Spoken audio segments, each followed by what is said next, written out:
Can you hold for me 1 second? Yep. Oopsie. All righty here. It is Teddy Pins. I've already got my sleeves knocked off because Deborah's getting ready to knock your socks off. And it's Thursday, August 6th for those that are watching in the future. And today is on selling short-term rentals and long-term rentals and working with investors. And the incredible and amazing Deborah Vahle, who has a ton of experience in this area, is going to lead us through. This class will be under an hour. She's got a hard stop at 3 o'clock to go do some other amazing things. So I'm not going to waste time. Deborah, I'm going to turn it over to you. You prepared this awesome presentation and hit it. Thank you, Teddy. Appreciate that. Hello, everyone. Good to see you, kind of. We're kind of seeing each other here. I am really excited to talk about this subject, short-term rentals and long-term rentals. If you don't know what STR and LTR mean, they're on your screen. So this is what got me into the real estate industry. I started managing mine and my husband's rental properties here in Nashville about 8 years ago. Maybe it's been 9 now. So we've had both short-term rentals and long-term rentals. So, you know, definitely can talk about both things, but they are two different very different products, which you all know that, but we'll get into the details there. So the first thing, I'll just dive right in here. One, I do want to say, if you have a question in the middle, I can't see the chat right now. And so if Ted or whoever wants to break in, if it's a really pertinent question that needs to be answered immediately, please feel free to interrupt me. I'll be watching that for us, Deborah, so you just feel free and go ahead. Anything you need me to pull up or share or do, I'm here to help proctor, moderate, or just tell jokes. Thank you. Thank you. We can use all that. So just diving right in, no matter what type of investor you are dealing with, the first thing you want to do is you want to listen. You've got to listen to them. Do not do anything. Do not start pulling properties. Do not assume anything. Listen, listen, listen. So when I'm talking to an investor on the phone, you know, I was talking to one just yesterday. You know, I've got my sheet, my paper here. I'm taking a lot of notes about exactly what they're saying. So we're going to go through all these things that you really want to make sure you get the answers to before you start looking for properties for people. The second half of what you're going to do is the work. So you really, depending on if you're working for looking at short-term rentals or if you're looking at long-term rentals, you're going to do some different types of work, but you're going to, I mean, it is definitely some work that you don't necessarily, it's just a different type of work that you're going to be doing for investors versus your typical buyer and seller. So let's just get into that. So first thing you want to listen to is what type of investment are they looking for? So people say, hey, I'm an investor. I want to invest in the Nashville market. I want to diversify my portfolio. I live here and I've always wanted to get into it. So first thing you want to ask them is what type of investment property are they looking for? A short-term rental or long-term rental? Two completely different types of properties, and that's really going to determine a lot of your direction here.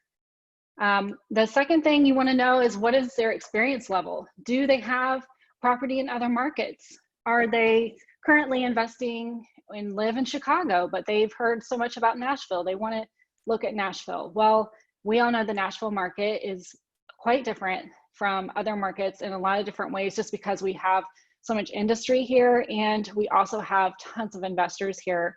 So you really do want to know what is their experience level. That's going to tell you a lot about what you need to do. Either they need their hand held through a lot of things and you need to make sure you have certain pieces of knowledge that they don't have yet, or you're working with a very experienced investor and you don't want to do things that they don't need you to do. Okay, so you definitely need to know what is their experience level. And then of course, what is their budget? Properties in Nashville go super quick. If they're, you know, we've all gotten the call, right? I want a East Nashville rental around 250,000, 3-bedroom, 2-bath. I don't really want to have to do a lot to it. I kind of want it to be all ready, right? We've all got that call and we're like, oh, now I know who I'm talking to, and I know I'm going to have to educate them a little bit about the market, right? Or maybe they are looking for a high rise and a condo downtown that they want to use as a rental, or they think they can get a short-term rental downtown. So again, you need to know what their budget is to see if it matches up with the type of property that they are looking for, because that's going to be a possible disconnect there. We'll talk a little bit more about that in a minute. So the next thing you want to know is, what is the return that they're looking for? What is the ROI, the return on investment that they are looking for? Some investors look at cap rates. Some investors don't care about cap rate. They want a certain amount of income every month. Some investors are more concerned with building equity, and in 10 to 15 years, they want to be making money on that property. They don't care if they're making money on it right now. They just want to cover the mortgage. So there's all these different types of investors. You don't want to start spouting off cap rates, and we're going to talk about cap rates here in a minute, okay? So you don't want to start spouting off these things to make yourself look like you know what you're talking about, if that's not even a piece of information that they really look at. So another thing you want to know is, do they want income immediately? And then there's a really great article I have a link to right here about cap rates, and also just the, using that in investing versus using some other types of formulas. So I'll send this, or Ted, actually, you have this presentation, so feel free to share that link.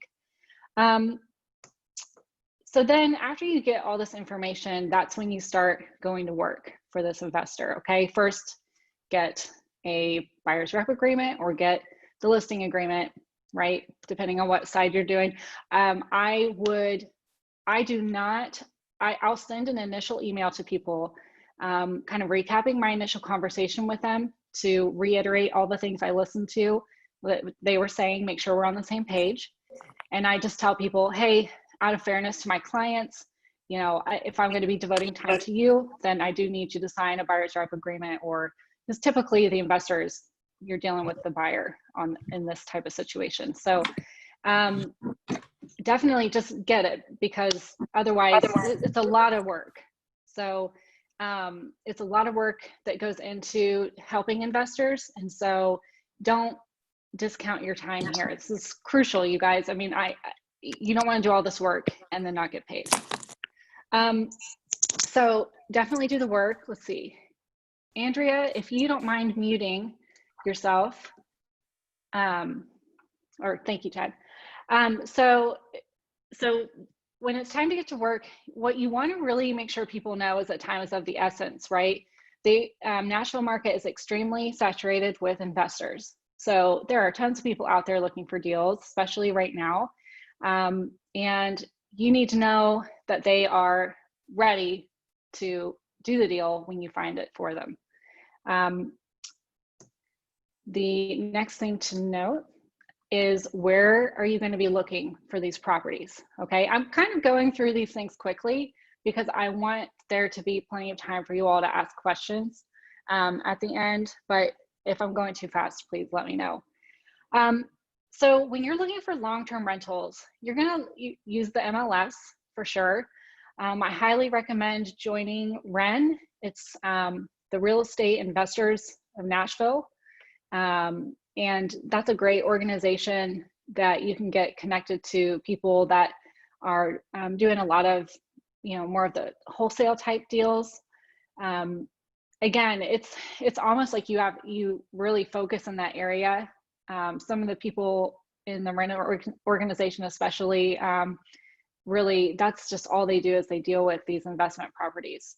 Networking is going to be really important here, because you really need to find these properties immediately, right when they go on the market, right when they're ready to sell. And then a great Facebook page to look at is the Central Tennessee Coming Soon. I think Grant Hammond runs that, but it's a really good Facebook page to find properties right away.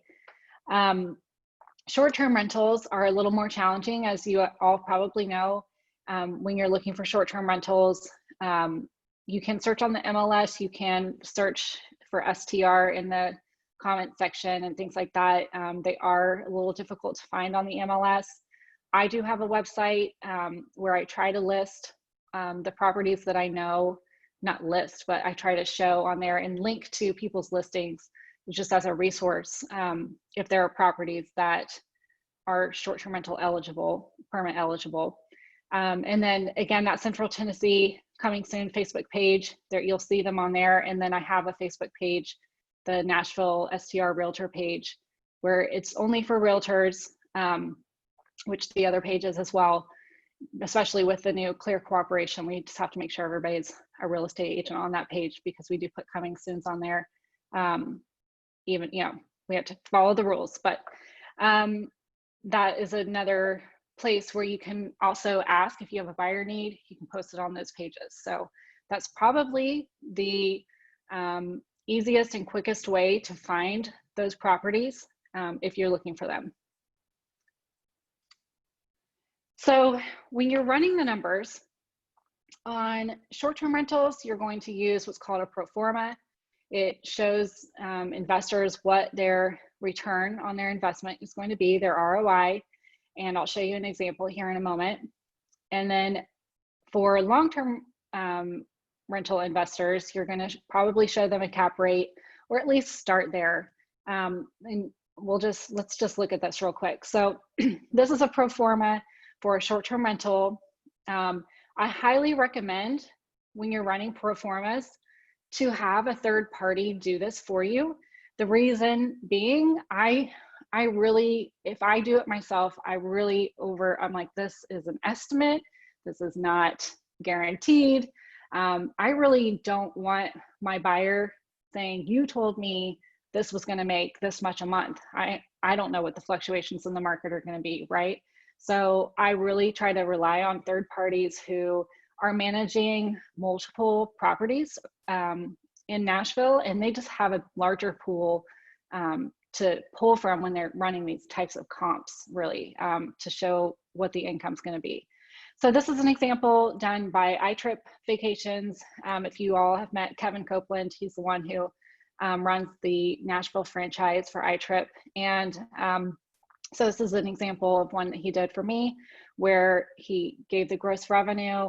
And really, I've asked him to label this differently now because his is actually more of a net, not a gross. But anyway, just to show you, he can show month by month what someone can expect their return to be, since the short-term rental market is going to be seasonal versus long-term rental where they're going to be making the same thing every month.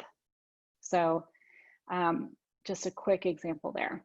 In Nashville, before COVID, you could kind of assume that a 1-bedroom was going to get you about 40 grand a year. I mean, that was, you know, you got to take into consideration location and all those things, but 2 bedrooms, you were going to get 50 to 60, and then a 3-bedroom to 4-bedroom, you were going to get closer to 70. And again, give or take based on location, but that was kind of a good rule of thumb to use for people. Now it's completely different. So right now, really, the market is starting to come back for these short-term rentals, but it's for sure dipped. I do know of people who are back to like an 80 to 85% capacity with their short-term rentals, but they are people who know what they're doing. So it's even more important right now, I think, to get your short-term rental professionally managed, or you know, to really work with people who are experienced in this market. And then when you're looking at cap rates, I stole this from Wiki, but this is a really good, easy, I think, way to see this. So cap rate is your gross income minus your expenses. So you pull out any management fees, you know, maintenance, taxes, insurance. So you get your net income, you divide it by the amount you paid for the property. Net income is annual, right? Your annual net income divided by the purchase price, that gives you your cap rate. Okay, so investors normally on long-term rentals want a cap rate around, I mean, they really want a cap rate around 8 to 10%. What they're getting in Nashville right now is going to be closer to 6. You're lucky if you're going to get 6% on most long-term rental properties in any kind of decent area. Decent area meaning, I shouldn't say area, maybe a decent property that you don't have to do a lot of work to. That's what I mean.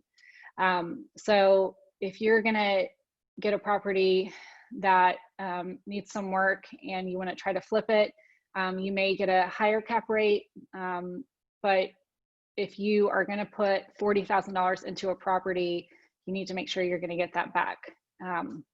We can go into that a little bit more in a minute as well. But this is a really down and dirty how to do a cap rate. An easier way to do this, even easier, is just take 10 months of income. So if I'm looking at a property and I know it's going to make $1,200 a month, then I'm going to take that times 10, 12,000 a year. Okay. The reason I take it times 10 is I'm giving 1 month is to taxes and the other month is to maintenance and other fees. Okay. So that's just a really down and dirty way to do it. So just take 10 months of income, divide it by the amount you paid for it, and that can give you a really quick estimation on your cap rate. All right. So this is where I got those resources, and I am actually going to get out of this for one moment. While I'm pulling a couple of other things up, does anyone have any questions yet? I have a couple questions. Go for it. While you're doing that, and some of these are just to check my math, but for everybody on the call here too, what can you estimate to pay for professional short-term rental property management? So right now you're seeing a range from 10 to 20% management fees, and Even on short-term, 10%. Yeah, wow. I know. Well, and it's because there were so many companies offering that service. They were really competing on price, and I don't necessarily recommend the ones that are charging 10% because they're real. I mean, they don't care. I mean, they can't care for 10%. So you get what you pay for. So I mean, a good round I've seen is around 18. Would you agree with that? Yeah, I would agree with that for sure. I mean, 20 is way high. That's really going to be boutique, and they better be doing a lot of extra things for you. But yeah, 18 for sure is a good number. Now I will tell you, like on Odyssey, which you all tell me, Ted, tell me if you can see when I flip to my next tab. Can you see a different tab? I can. Yeah. Okay. So on Odyssey, which is a development, that we're selling right now, the management rate is 15% because we made a deal with a company because they're going to manage the entire building. So like this property is it's not turnkey the company, but it's a turnkey property in that they're going to manage it for you. They're going to get your permit for you. And they have a deal with, have a deal with Marriott for Marriott points to be able to be used with their bookings. So they have a lot of really cool extras that they're adding. Do we learn more about that property? I don't want to get into that selling at development, but is that something, is that we just go to the website to learn more about that? Is it pretty comprehensive? Yep, it is comprehensive. And I'm on the sales team for that. So if you have any questions, you can ask me, Newell, Danielle, we just need Mary to Brooke. know you. We just need to know you because I just want to you're be fair. getting the props for leading the class. I'm kidding. All right. Yep. Just contact me. No. So one thing when we're looking at short-term rentals also is, can I even short-term rent my property? So if you get that buyer calling you saying, I want a single family home, I want 4 bedrooms, I want it to be in a, residential type area. I don't want it to be in a multi-family building. I want a short-term rental. Well, then right there that you need to educate them on the market in Nashville a little bit and the rules. Can you zoom in on that a little bit, Deborah, just so people? I can. Did you create this, by the way? Yes, I did, but I did steal it from somebody who did something really similar. And and I can't That's remember fine. the name, just to be, I'm all about keeping it real around here. Let me do this because I don't know if I can zoom in on that. It's not letting me. Well, once you download, that's okay. As long as you can describe what's being written in there, if people aren't on a big monitor. Yep. Oh, here we go. There you go. There we go. Perfect. Here it worked. Okay. So you want to know what type of home, single family, really it's about the zoning, right? We've talked about short-term rentals enough to know that it's about the zoning. So if it's zoned R, RS, and then RM starting in 2022, January 2022, then you can't get anything other than an owner occupied, okay? And people are gonna be like, well, how long do I have to live there? I do not get into the, here's the rules. You make your decision. Here's the rules. If it's not your primary residence, you cannot operate it as a non-owner occupied. And then a single family home, if it's an HPR, you have to own both sides in order to get any type of permit. Okay, so, and if you own both sides, you can get an owner occupied permit. You cannot get a non-owner occupied. You can only get an owner occupied. You have to live on the other side. I won't go through this because this is another class, and then here are the other questions. If you're in a multifamily, technically, is it zoned? If it's multifamily, probably, but the HOA, does the HOA allow short-term rentals? If it doesn't, you can't do it, can't do any. If it does, then you do have to look at one more thing is, if you're 100 feet or less from a school, park, or church, but they did put an amendment in that bill that passed a couple weeks ago. And actually, if the building, if the master plan was issued before, I think it's September of this year, then you can still get a permit. So technically anything that was built before September and has their master plan before September, you're still going to be able to get that non-owner occupied permit. It's not as strict as it was made out to be because of that amendment that kind of got put in there. Any questions about that? I don't want to get into the weeds on that. Okay, so another, when you're looking at, let's say someone wants a long-term rental. So this is something that a developer might send you. So this is for Highview, something that we send out to people who are looking at these as an investment. So we've already gone in and we've estimated the rents. We worked with a property management company to estimate rents for that area. And so here's your estimated, cap rates for these units. Okay, so that cap rate doesn't assume a mortgage correct? So cap rate is not, has nothing to do with your mortgage Debt payment. service. Yep. Yep. So that's a whole other way to look at it. So that's exactly right. Some people don't care about their cap rate at all. They want to know, okay, my payment's going to be $1,500 a month. Is this rent every month going to cover my payment? Am I going to have anything extra? So that's where you want to make sure you know what they need, what they're looking for.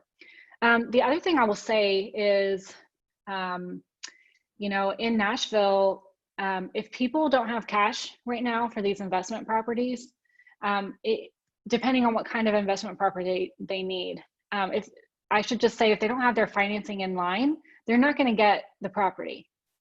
It is, if you are dealing with a buyer who is getting a loan for a property, if they don't have every single thing done and ready to sign quickly, then the likelihood of them being able to get something for a bargain is a lot lower. Okay, they're going to have to probably get something with that lower return because they really need to get something that's not going to be attracting all these cash buyers, if that makes sense. So it's just some different type of things that you have to look at. You don't have to live in $1 million home to sell $1 million home. You don't have to be an investor to represent investors and to find investment property. It's just about, there's just a couple pieces of information you need to be aware of. And it's just like with anything, the more you listen to your client about what it is they want, what it is they're looking for, the more you listen to them and can find them what they're looking for, that's the key there. So I'll open it up to any more questions now. I'm gonna add a few things to this. Why, if anybody has questions, raise your hand. I know a lot of your videos are off, which is fine. We'd love to see your smiley faces, even if you look as awesome as I do, casual today. And you can put them in the chat. But I'd say some keys to this, as you said, you don't have to live in $1 million, but you got to understand, where do they shop and what do they do? What is there to do? What's important to those things in those considerations, right? You don't want to understand when people start talking $1 million home, what would be, you better know the difference in quartz and granite and marble. You better know the difference in a saltwater pool and a gunite pool if you're going to sell homes with pools, right? So know the difference in what a cap rate is and what does cash flow mean.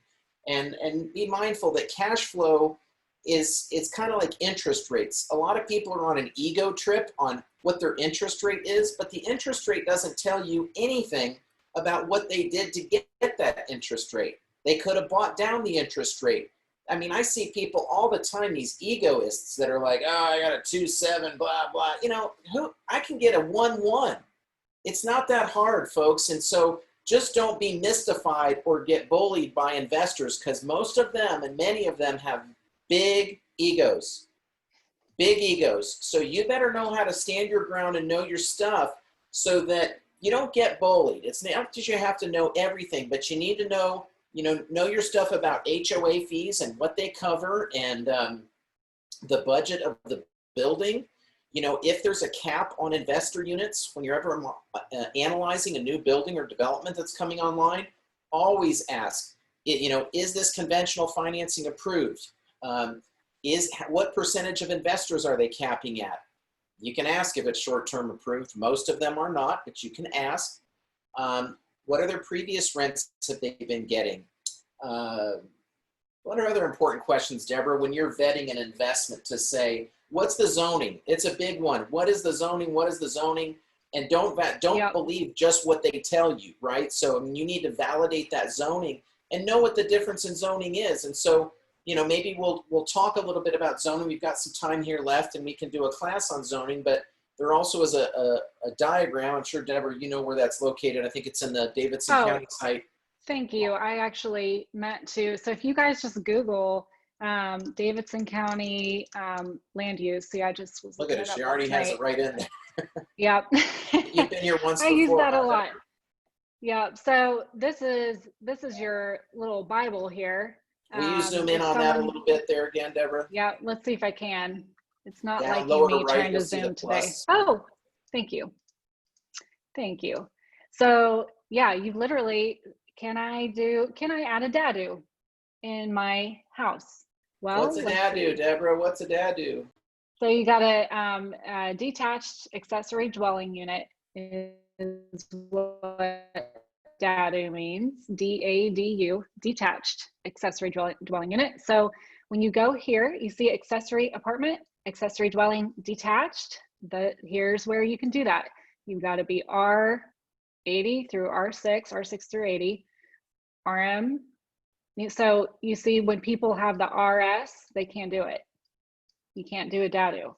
Okay, so that's really quickly. You can help people so quickly. There's tons of space in that backyard. Maybe we can, put an apartment over a garage back there and make some money. Well, here's where you can tell them yes or no. And there may be other things you have to look into, but it's a high level. Yeah. That's one I look at a lot. I mean, just automatically, it used to be, are you looking at R zoning? So you might see R6. R6 means it needs to have a 6,000 square foot minimum lot size to potentially put more than one structure. So you see a lot of these 2-on-1 HPRs. If it's RS6, forget it. That S is your designator that it's single family and you're not putting 2 on there. And some people say, oh, well, somebody down the street did it. Just because it's on the same street does no bearing on what its zoning is. So don't listen or believe anything that you see meaning something, or that you could get it changed. Getting anything changed in this town is as easy as finding a three-legged ballerina right now. So they are, what it is what it is. And is that a fair statement, Deborah? Yes, sir. And I will just add to that. This is my address, whatever, it's public knowledge. This is all being recorded. It's fine. But it's public record. We all know we can look up each other's addresses, right? So what I want to show you here is, if just like Teddy just said, you know, R6 needs 6,000 square feet, blah, blah, blah. And you're like in the middle of it, you're like, what does that mean again? Go onto the parcel viewer, Davidson County, public records. You just look up an address. You can look it up by the address, look it up by the owner. Okay, here's right here, zoning R10, and it tells you exactly what you can do in that zoning. Okay, guys, it's not rocket science, it's just research. So it tells you right here, you've got the answer in front of you, just got to dig a little bit to find it. Okay, so don't be, you know, don't be intimidated. You just gotta, it's right there, it's all public knowledge. It's telling that your top favorites are Pinterest, Parcel Viewer, Real Tracks. I can't see the next one. Somebody. Yeah, Zillow. Property Assessor. So there you go. I mean, that's telling as to the stuff that she's hitting a lot. You get to learn a little bit more about me today. How about that? And it's true. I mean, it really son is. names him as artistic. There you go. These are valuable sites, and the way to learn, just look up your house first, then click on your neighbor's house, then click on your parents' houses, and start seeing, like, you can go in there. Here's a fun thing in there. Shows Deborah under zoning history. Then you can look under permit history. Yeah. Go down to permit history. Whoa, we can see, did they get a permit to add on that garage? Oh, it's not permitted. Interesting. Or when you did. So there's a lot of data. I'm not saying that of hers, of course, but there's a lot of data. We got a pool. You got a pool. Could probably sell it for $1 million right now. Yes, you can. At least you could sell day passes, 6 feet in tubes. So the other thing I was going to say, Teddy, and you guys probably run into this. Oh, that's what I was going to show you. Before I got sidetracked by myself, is when someone is like, okay, I want to buy it. I don't really want to do a lot to it. Here we go. So this is something I can run through the scenario with people. Okay. So here is my, your estimated rent. All right. So here's my 10-month, my quick figure that I was telling you guys. Okay. So then I just put in my formulas here to figure my cap rate for me based on different sales prices, right? Because the biggest mistake I see, especially beginner investors make, is they think that they can buy this property and then they get emotionally attached to it, and then they counter back 10 grand above and they buy it because now they really want it. Well, guess what? That 10 grand may have just knocked out your profit margin completely, and it's going to take you 5 years to make any money off of it versus 1 or 2. So you want to really, this can really help your clients. And I'm happy to, I can share this page with you all. But I mean, it's not super pretty. It's just my quick math here. Kind of gives me some information to look at. And then I take this, so they can see what kind of money they're going to make based on the price. And then are they going to renovate? So then I need to add in that remodel cost for them. And, you can do that with estimates, or, you can work with your contractor to kind of get estimates. A bathroom is going to cost 6 to 10 grand. A kitchen is going to be, 15 to 30, depending on what they're going to do. If they're going to live there, it's going to be 50. But for a rental property, you don't renovate the same way as you would if you were going to live there. But this is just another tool that I use to help my clients run through the numbers to show them. And I've told people before, like I've had people list property and they really wanted it. They were like adamant that they were going to be able to sell it at the top price of the market once they got finished renovating it. And I said, that's awesome. I think you can totally do that. I really hope we can, but I want you to make money if you have to sell it at the bottom of the market, not the bottom of the market, but if we, in that range you give people of where you think you're going to be able to sell a property. Okay, I want you to also make money down here. I want you to make gravy up here, but I want you to also make money here. So that told, on this particular situation that I'm thinking of, You know, we did not go over our number on our counter because she was not going to make the money back that she wanted. And, you know, it was a cash deal. So they took it, and she made money. And COVID hit. The week we listed her flip, we all went into quarantine. So it took us a few more weeks to sell it than we thought it was going to. But she still sold it. She didn't sell it at the bottom of the market, but it wasn't the top price that we thought we were going to get for it, or would have probably got a few weeks before. But you know what? She made.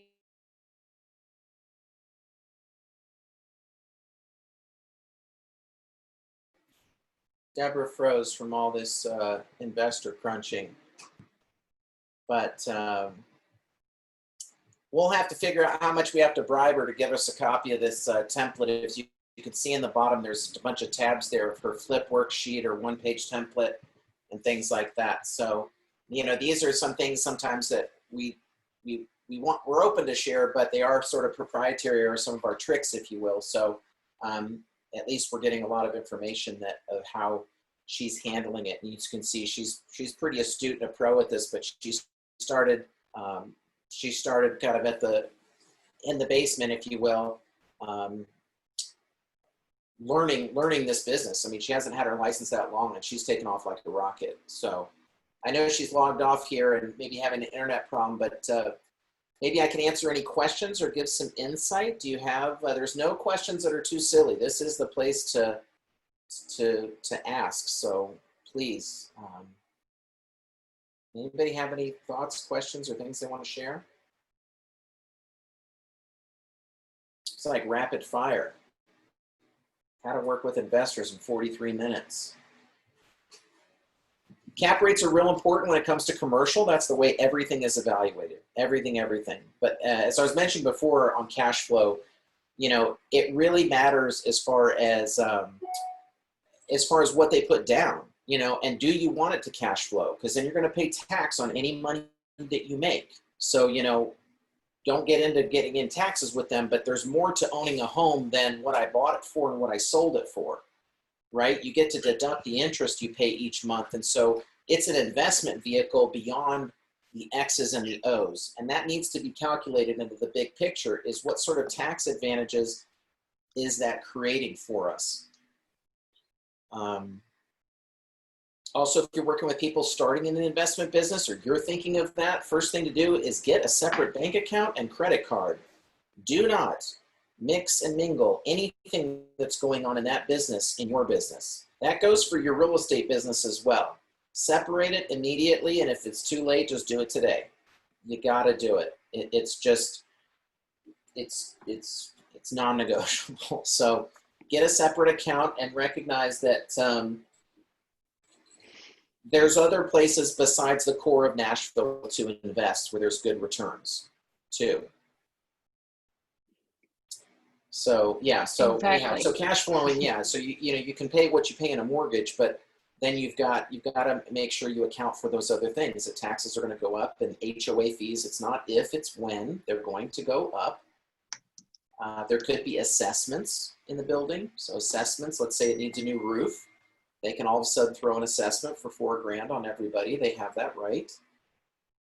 So financials are real important when investing in multifamily, to get those. Another thing you'll ask for when investing in a multifamily, let's say you're buying a duplex or a quadplex, is a rent roll. A rent roll is going to show you a spreadsheet detailing the expenses and management fees and what rents are current and paid, and then what's outstanding. And that's a real important tool. Deborah, anything else on that? No, I would just say, I know you talked about the account, and that if people have rental properties, they also need to have an escrow account for their, that's really important, even to keep separate from your rental checking. You may have said that already. I did, for security deposits. Yep.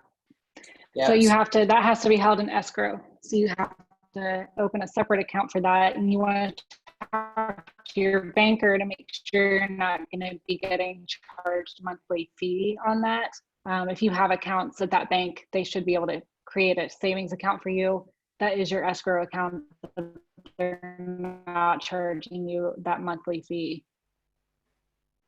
And I think I saw a question about where is the Central Tennessee coming soon, and that's going to be on Facebook. I do that. The link is on my presentation to that Facebook page. So if you want to share that. I'll share your presentation now. Mm-hmm. Yep. I will. And my Wi-Fi just went out in the middle of our class, so sorry about that, guys. You're all good. Yeah, those Facebook groups are invaluable, and you can download the 2 documents that I just loaded that Deborah was so great to prepare presentations and share them, and I use those Facebook groups extensively. Yep. Yeah. Does anyone have any other questions? Create an LLC for your rentals. Some people do that, so I have a few rentals. I put them under Radius Rentals instead of my name. It's just an extra layer of separation. There's a small fees you pay every year for LLC filing, but it's just good separation from some legal perspective. But don't forget, even if you buy an investment property, you have a tenant, you have to have liability insurance. And so, and then there's different considerations when it comes to short-term rental insurance. How are you seeing that happen, Deborah? When I was started in the short-term, there was no, people didn't even know how to insure them. I assume there's carriers, Mm-hmm. They know what to do now? Yeah, there's a few key carriers, and that you make a good point in that you really want to have a good insurance guy or gal, whatever person, and you want to have a good accountant type person and attorney. You need those 3 key people, and you need to make sure they all, and they might give you 3 separate pieces of advice, but you need to make sure they're all talking to each other so that, if you need to create an LLC, what kind of insurance you need, how much insurance you need. I will tell you, as a wife of a business owner who just had 3 restaurants get hit by the tornado, and they're still not open, that insurance is so important when things go bad. And so on your rental properties, you just want to make sure you're insured to replace things. Especially if you are buying with cash and you don't have to have all the insurance, that's required if you have a mortgage. Just, you really need a good insurance person, a good accountant, and a good attorney to make sure you're just doing the things, just as we're not lawyers. So you need to talk to a lawyer about all those things, because that's what they do every day, just like we do real estate all day. And I leverage my relationship. I saw your question, Andrea. I leverage my relationship with Rudy Title for that service. So, some people, once you get to a certain level, you're going to have outside counsel, but I really leverage the fact that I'm a customer of my title company and to give you some help there. Deborah, Andrea asked if since the 6% cap rate drop, are you seeing less business in this market?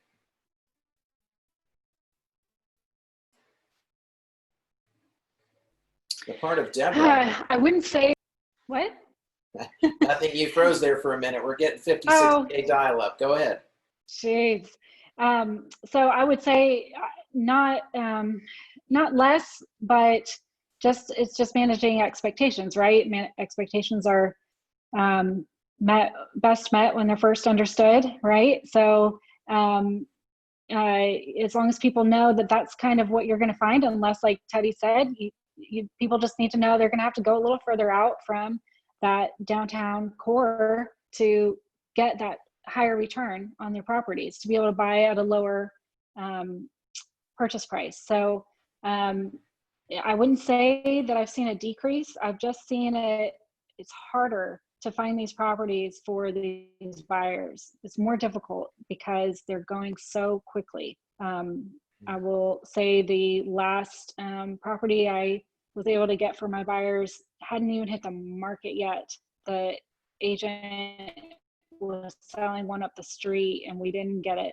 And then they were like, well, actually I have this other one on the same street, can't tell me the address, but it's the same house. We're like, we want it. you know, so it's more difficult for sure. It's not easy to find these properties right now. At least that's been my experience. Where's the shortage in the business? What do, if you had somebody looking, what do we need more of right now for investors? So that 3 to, you know, 2,000 square foot home right now, because our inventory is so low with people just looking to buy a home to live in, that rental property that hardly needs any work, that's what's not really out there. You're finding things that need a lot of work right now, and they still want a premium price sometimes. Working with comps, I use Zillow to run comps on what are rent rates. That's another question. How much will this rent for?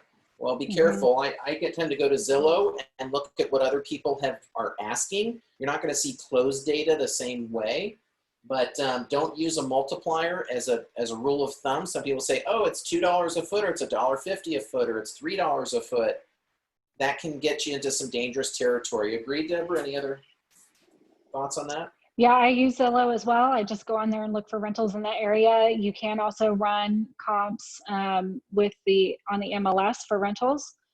Usually not as much data there to use, but it kind of can give you a good barometer, because Zillow is properties that are still currently for rent. So maybe they haven't rented it because they're charging too much. So that's a good kind of, you know, barometer to look at. Also, what I recommend to my clients, especially if they have never been a landlord before, is Turbo Tenant.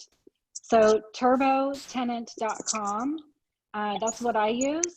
I can list my rentals on there. It blasts it out to all the rental websites.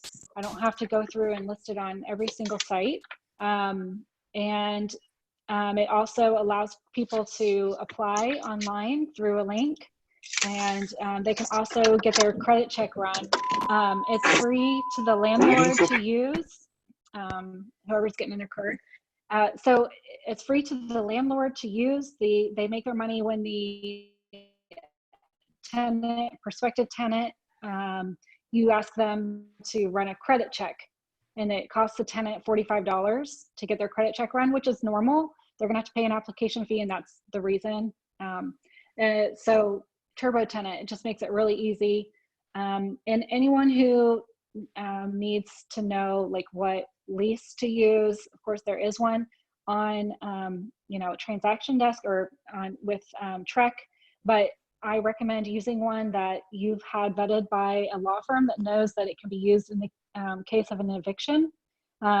So for instance, I've shared my lease with people before, but I also share the law firm who drafted it for me. I share their details because I know I did have to use it one time to evict someone, unfortunately. You don't want to have to do that, and this is years ago, but you want to know that that lease is going to stand up in court, because a lot of times they don't. So I wouldn't depend on a website lease.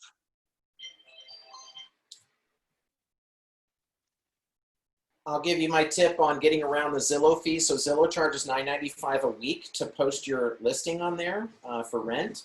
And if you put it to RealTrax, it'll syndicate to Zillow for free. I assume Turbo Tenant, same thing? Yep, Turbo Tenant posts to Zillow.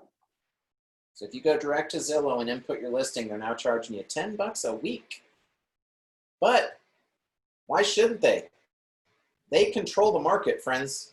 They are the #1 curator of data for rentals. And so hate them if you will. I'm thankful for them, because somebody at least got everybody on the same page versus using the newspaper, Craigslist, and napkins. So for that purpose, I'm thankful. RealTrax and Realtor.com didn't get it together, so be it, Zillow.